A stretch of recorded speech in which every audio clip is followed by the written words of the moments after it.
بسم اللہ الرحمن الرحیم۔ معزز ناظرین، دجال یہودیوں میں سے ہوگا، عوام میں اس کا لقب مسیح ہوگا، دائیں آنکھ میں پھلی ہوگی، گنگریالے بال ہوں گے، سواری میں ایک بہت بڑا گدھا استعمال کرے گا۔ سب سے پہلے ملک عراق اور شام میں ظاہر ہوگا، جہاں وہ نبی و رسول ہونے کا دعویٰ کرے گا۔ پھر وہاں سے اصفہان چلا آئے گا۔ اصفہان میں اس کے ساتھ 70,000 یہودی ہوں گے۔ یہیں سے مزید تکبر میں مبتلا ہو کر خدا ہونے کا دعویٰ کرے گا اور چاروں طرف فساد برپا کرے گا اور زمین میں بہت سے مقامات پر جا کر اپنے آپ کو خدا کہلوائے گا۔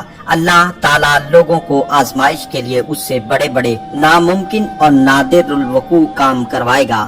اس کی پیشانی پر کافارا لکھا ہوگا، جس کی پہچان ہر وہ شخص کرے گا جس کے دل میں ایمان ہوگا۔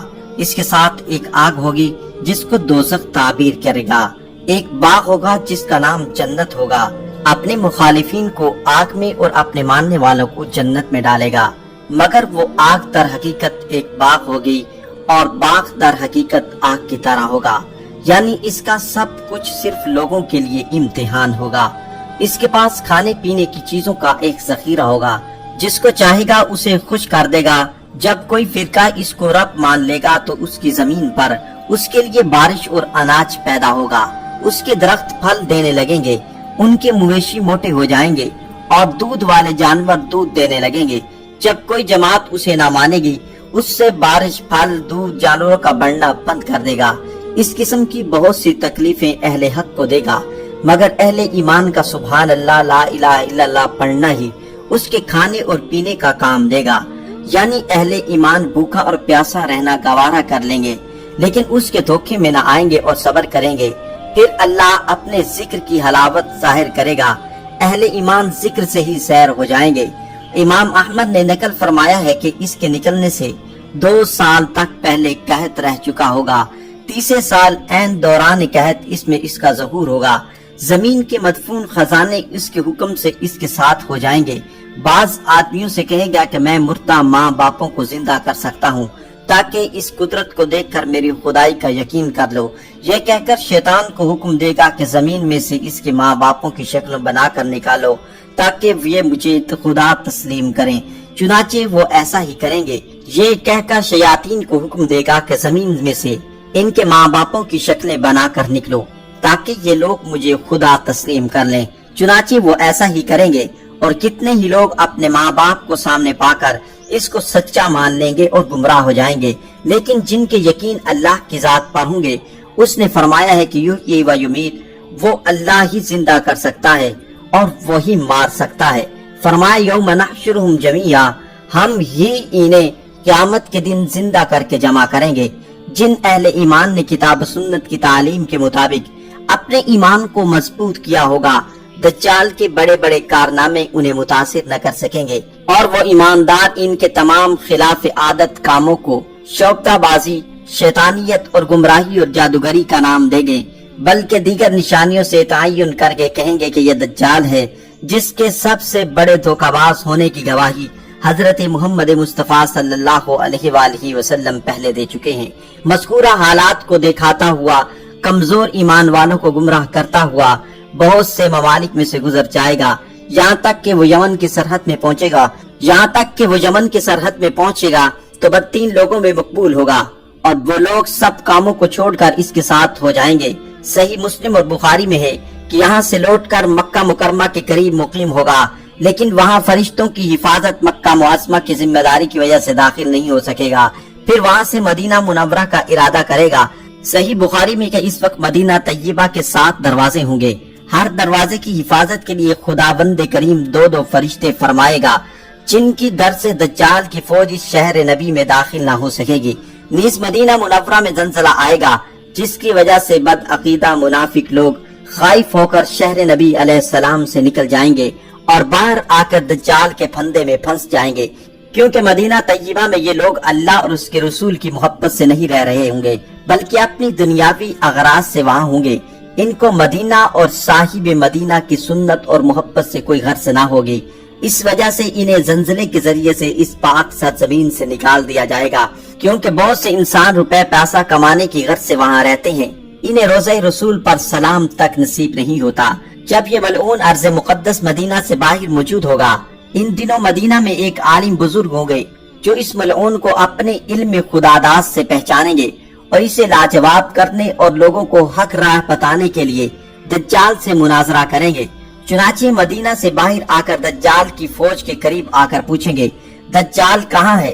وہ ان کی گفتگو کو دجال کے ادب کے خلاف سمجھیں گے، اس عالم دین بزرگ کا قتل کرنے کا ارادہ کریں گے، لیکن ان میں سے کچھ لوگ منع کریں گے اور کہیں گے تمہیں معلوم ہونا چاہیے کہ ہمارے اور تمہارے خدا دجال نے بغیر اجازت کسی کو قتل کرنے سے روک رکھا ہے۔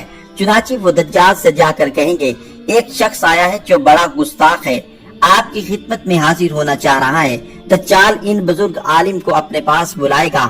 جب وہ بزرگ دجال کے چہرے کو دیکھیں گے اور فرمائیں گے میں نے تجھے پہچان لیا تو وہی دجال ملعون ہے جس کی پیغمبر خدا صلی اللہ علیہ وآلہ وسلم نے خبر دی تھی اور تیری گمراہی کی حقیقت بیان فرمائی تھی۔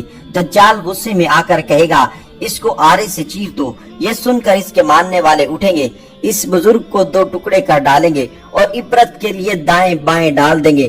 پھر خود دجال ان دونوں ٹکڑوں کے درمیان سے نکل کر لوگوں سے کہے گا اگر اب اس مردے کو زندہ کر دوں تو کیا تم میری خدائی کو تسلیم کر لو گے؟ وہ کہیں گے کہ ہم تو پہلے سے ہی آپ کو خدا مانتے ہیں، کسی کا شک اور شبہ دل میں نہیں رکھتے۔ ہاں اگر آپ اسے ہمارے سامنے زندہ کر دیں اور ایسا ہو جائے تو ہم کو مزید اطمینان ہو جائے گا۔ پھر وہ ان دونوں ٹکڑوں کو اکٹھا کر کے زندہ ہونے کا حکم دے گا۔ چنانچہ وہ خدائے قدوس کی حکمت اور ارادے سے زندہ ہو کر کہیں گے اب تو مجھے پورا یقین ہو گیا ہے تو وہی مردود دجال ہے کہ جس کے لانتی ہونے کی خبر پیغمبر خدا صلی اللہ علیہ وآلہ وسلم نے دی تھی۔ دجال جنجلا کر معتقدین کو حکم دے گا کہ اس کو ذبح کر دو۔ یہ سن کر اس کے مریدین آپ کی گردن پر چھری پھیریں گے مگر اس سے انہیں کوئی تکلیف نہ پہنچے گی۔ دجال شرمندہ ہو کر انہیں اپنے خود ساختہ دوزخ میں ڈالے گا مگر حضرت ابراہیم علیہ السلام کے معجزے کی طرح وہ آگ ان پر ٹھنڈی اور سلامتی والی ہو جائے گی۔ اس کے بعد دجال سے یہ طاقت چھین لی جائے گی، کسی مردے کو زندہ نہیں کر سکے گا۔ یہاں سے ذلیل و رسوا ہو کر ملک شام کو روانہ ہو جائے گا۔ اس کے دمشق پہنچنے سے پہلے حضرت امام مہدی رضی اللہ تعالیٰ عنہ دمشق پہنچ چکے ہوں گے اور دجال کے فتنے کو مٹانے کے لیے جنگ کی پوری تیاری اور ترتیب طے کر چکے ہوں گے۔ امام مہدی علیہ رضوان جنگ کی تیاری کے لیے فوج کو ہدایت دے رہی ہوں گے کہ حضرت عیسیٰ علیہ السلام دو فرشتوں کے کاندھوں پر ہاتھ رکھ کر آسمان سے دمشق کی جامع مسجد میں مشرقی مینارے پر جلوہ افروز ہوں گے اور آواز دیں گے کہ یعنی سیڑھی لے آؤ۔ سیڑھی حاضر کر دی جائے گی، آپ اس کے ذریعے سے اتر کر امام مہدی علیہ رضوان سے ملاقات کریں گے۔ صحیح مسلم کی روایت میں ہے کہ امام مہدی علیہ رضوان حضرت عیسیٰ علیہ السلام سے بڑی تواضع اور اچھے اخلاق کے ساتھ پیش آئیں گے اور عرض کریں گے یا نبی اللہ امامت کیجئے۔ حضرت عیسیٰ علیہ السلام ارشاد فرمائیں گے امامت تم کرو اس لیے تم میں سے بعض دوسروں کے لیے امام ہے۔ اے امت محمدیہ یہ امامت کی عزت اللہ تعالیٰ نے تم ہی کو بخشی ہے۔ پھر امام مہدی علیہ رضوان نماز پڑھائیں گے اور حضرت عیسیٰ علیہ السلام ان کے ساتھ مقتدی بن کر نماز ادا کریں گے۔ نماز سے فارغ ہو کر حضرت امام مہدی علیہ رضوان حضرت عیسیٰ علیہ السلام سے عرض کریں گے یا نبی اللہ اب لشکر کا انتظام آپ کے سپرد ہے، جس طرح چاہیں اس فریضہ جہاد کو انجام دیں۔ وہ فرمائیں گے نہیں، یہ کام بددستور آپ ہی کے سپرد رہے گا، میں تو صرف دجال کو قتل کرنے کے لیے آیا ہوں جس کا مارا جانا میرے ہاتھوں ہی کے لیے مقدر بن چکا ہے۔ رات امن و ایمان سے بسر کر کے حضرت امام مہدی علیہ رضوان اسلامی فوج کو لے کر میدان کارزار میں تشریف لائیں گے۔ حضرت عیسیٰ علیہ السلام بھی ان کے ساتھ ہوں گے اور کہیں گے میرے لیے گھوڑا اور نیزہ لاؤ تاکہ اس ملعون سے خدا کی زمین کو پاک کر دوں۔ پھر حضرت عیسیٰ علیہ السلام دجال پر حملہ آور ہوں گے اور امام مہدی علیہ رضوان اسلامی فوج کے ساتھ دجال کی فوج پر طاقت کریں گے۔ یہ لڑائی نہایت خوفناک ہوگی اور اپنی جان کی پرواہ کیے بغیر مجاہدین گمسان کی جنگ میں بے جگری سے دجال کی فوج سے نبرد آزما ہوں گے۔ مسلم شریف میں ہے کہ اس وقت حضرت عیسیٰ علیہ السلام کے سانس کی یہ خاصیت ہوگی، جہاں تک دجال پہنچے گا آپ کی نظر بھی وہیں تک پہنچے گی، جس کافر تک آپ کا سانس پہنچے گا وہ خاک میں مل جائے گا۔ آپ دجال کا مقابلہ کرتے کرتے مقام لد تک جا پہنچے گے اور نیزے سے اسے واصل جہنم کر کے لوگوں کو اس کی فتح کی اطلاع دیں گے۔ معزز ناظرین، یاد رہے کہ شرح مشکات میں لکھا ہے کہ لد لام کے پیش کے ساتھ اور دال کے تشدد کے ساتھ لکھا جاتا ہے۔ یہ ایک پہاڑ کا نام ہے، باز کے نزدیک ایک گاؤں کا نام ہے جو بیت المقدس کے نزدیک ہے۔ کہا جاتا ہے کہ حضرت عیسیٰ علیہ السلام اس کو جلدی قتل بھی نہ کریں گے، پھر بھی کیونکہ اس کا ہلاک ہونا حضرت عیسیٰ علیہ السلام کے ہاتھ سے لکھا جا چکا ہے اور حضرت صلی اللہ علیہ وآلہ وسلم نے اس کی تصدیق فرما دی ہے، اس لیے وہ آپ کے سانس سے بھی پگھل جائے گا جیسے کہ پانی نمک میں پگھل جاتا ہے۔ ادھر اسلامی فوج کے مجاہدین لشکر دجال کو قتل کرنے میں مشغول ہوں گے، ادھر اللہ کی نصرت کا ظہور اس طرح بھی ہوگا، اس لشکر میں موجود کسی یہودی کو پناہ نہیں ملے گی۔ صحیح مسلم، ترمذی اور بخاری میں ہے کہ اگر کوئی یہودی رات کو کسی درخت یا پتھر کی آڑ میں چھپ جائے گا تو بھی وہ درخت پتھر کہے گا، اے خدا کے بندے دیکھ اس یہودی کو پکڑ اور قتل کر، مگر غرقت کا درخت اس کو پناہ دے گا، ان کے حالات کو چھپائے گا۔ ترمذی شریف میں ہے کہ دجال کے شرکاء کا زمانہ 40 دن تک رہے گا، ان دنوں میں ایک دن ایک سال کے برابر ہوگا، ایک مہینے کے اور ایک ہفتے کے برابر ہوگا، باقی دن اپنے دنوں کے برابر ہوں گے۔ بعض دنوں میں یہ لمبے دن بھی دجال کے تصرفات اور اس کے استدراج کی وجہ سے محسوس ہوں گے، کیونکہ وہ لعنتی سورج کو روکنا چاہے گا تو اللہ تعالیٰ اپنی قدرت سے اس کی مرضی کے مطابق سورج کو روک دیں گے۔ صحابہ کرام نے حضرت صلی اللہ علیہ وآلہ وسلم سے عرض کیا کہ جو دن ایک سال کے برابر ہوگا اس میں ایک دن کی نمازیں پڑھنی چاہیے یا پورے سال کی نمازیں پڑھنی ہوگی؟ آپ صلی اللہ علیہ وآلہ وسلم نے فرمایا اندازہ لگا کر ایک پورے سال کی نمازیں پڑھنی چاہیے۔ شیخ محی الدین ابن عربی جو ارباب کشف شہود محققین میں سے ہیں، وہ فرماتے اس دن کی تصویر دل میں یوں آتی ہے کہ آسمان پر ایک بڑا بادل ہوگا، کمزور سی روشنی جو عام طور پر ایسے ایام میں آتی ہے وہ تاریکی میں تبدیل نہ ہوگی اور سورج بھی نمایاں طور پر ظاہر نہ ہوگا، تو لوگ شریعت کی مسئلے کی روح سے اندازاً اور تخمیناً یہ نماز کے اوقات کا لحاظ رکھنے کے پابند ہوں گے۔ دجال کے فتنے کے ختم ہونے پر حضرت امام مہدی رضی اللہ تعالیٰ عنہ اور حضرت عیسیٰ علیہ السلام ان شہروں میں مسلمانوں کو ملنے جائیں گے جہاں جہاں دجال نے لشکر کشی کی ہوگی، وہاں پہنچ کر ان دونوں حضرات دجال کے ستائے ہوئے لوگوں کو اجر عظیم کی خوشخبری دیں گے اور عام نوازشات کر کے ان کی دنیاوی نقصانات کی تلافی کریں گے۔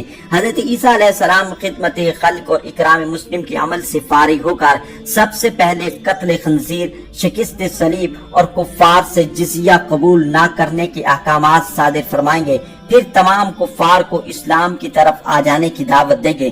خدا کے فضل و کرم سے کوئی کافر اسلامی شہروں میں نہ رہے گا، تمام روئے زمین امام مہدی علیہ رضوان کے عدل و انصاف کی کرنوں سے منور ہو گئی، ظلم انصافی کو جڑ سے اکھیڑ دیا جائے گا، تمام لوگ اللہ کی اطاعت اور عبادت میں مشغول ہو گئے۔ آپ کی خلافت کی میعاد 7 سال، 8 سال یا 9 سال لکھی گئی ہے۔ واضح رہے کہ امام مہدی علیہ رضوان کو 7 سال عیسائیوں کے فتنے کو پامال کرنے اور ملک میں عدل و انصاف قائم کرنے میں لگے گا، اور 8ویں سال دجال سے جنگ و جدال میں گزرے گا، 9واں سال حضرت عیسیٰ علیہ السلام کے ساتھ گزرے گا۔ اس حساب سے آپ کی عمر 49 سال ہوگی۔ اس کے بعد حضرت امام مہدی علیہ رضوان کا وصال ہو جائے گا۔ حضرت عیسیٰ علیہ السلام آپ کی نماز جنازہ پڑھائیں گے، آپ کو قبر میں اتاریں گے، اس کے بعد لوگوں کی بھلائی کے چھوٹے چھوٹے کاموں میں مصروف ہو جائیں گے۔ اس کے شرعی ضابطوں اور مکمل نظام اسلام کی برکت سے ساری مخلوق نہایت امن و سکون سے ہوگی۔